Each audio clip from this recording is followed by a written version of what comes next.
हमारा नया राजा। অবশেষে অপেক্ষার অবসান। বহুল প্রতীক্ষিত নীতিশ তেওয়ারের রামায়ণের অফিসিয়াল ট্রেলার প্রকাশিত হয়েছে।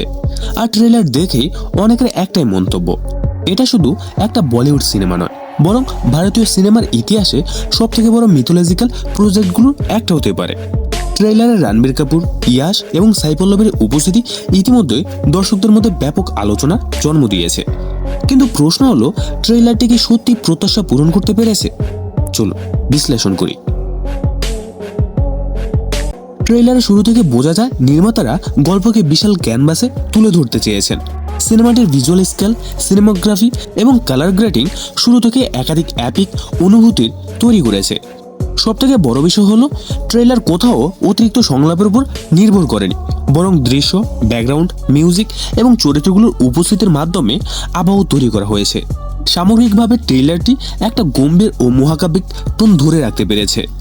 অনেকেই প্রথম ঘোষণার সময় রণবীর কাপুরকে রামের চরিত্র নিয়ে সন্দেহ প্রকাশ করেছিলেন, কিন্তু ট্রেলার দেখার পর সে সন্দেহ বড় একটা অংশ কমে গেছে। ট্রেলারে রণবীর কাপুরকে খুবই সংযত, শান্ত এবং আত্মবিশ্বাসীভাবে উপস্থাপন করা হয়েছে। তার লুক, বডি ল্যাঙ্গুয়েজ এবং স্ক্রিন প্রেজেন্টেশন চরিত্রের সঙ্গে মানানসই বলে মনে হয়েছে। দর্শকদের বড় একটা অংশ তার অভিনয় নিয়ে ইতিবাচক প্রতিক্রিয়া জানিয়েছেন।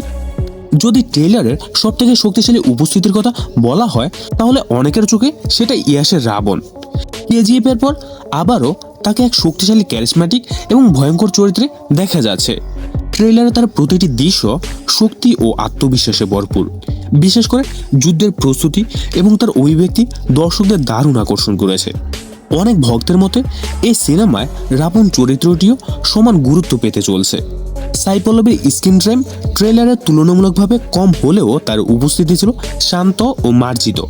তার লুকে অনেক দর্শক প্রশংসা কুড়িয়েছেন, যদিও কিছু দর্শক মনে করেছেন পুরো মূল্যায়ন করতে সিনেমাটা মুক্তির আগ পর্যন্ত অপেক্ষা করা উচিত ছিল। এই ট্রেলারের সবথেকে বড় শক্তিগুলোর একটা হলো এর ভিজুয়াল ইফেক্টস।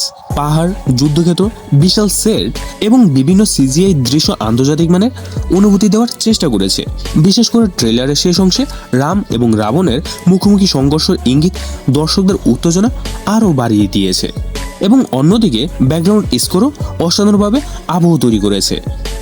হ্যান্স জিমার আর এআর রহমানের সঙ্গীত নিয়ে আগেই ব্যাপক আগ্রহ ছিল, আর ট্রেলার সঙ্গীত সেই প্রত্যাশাকে আরও বাড়িয়ে দিয়েছে।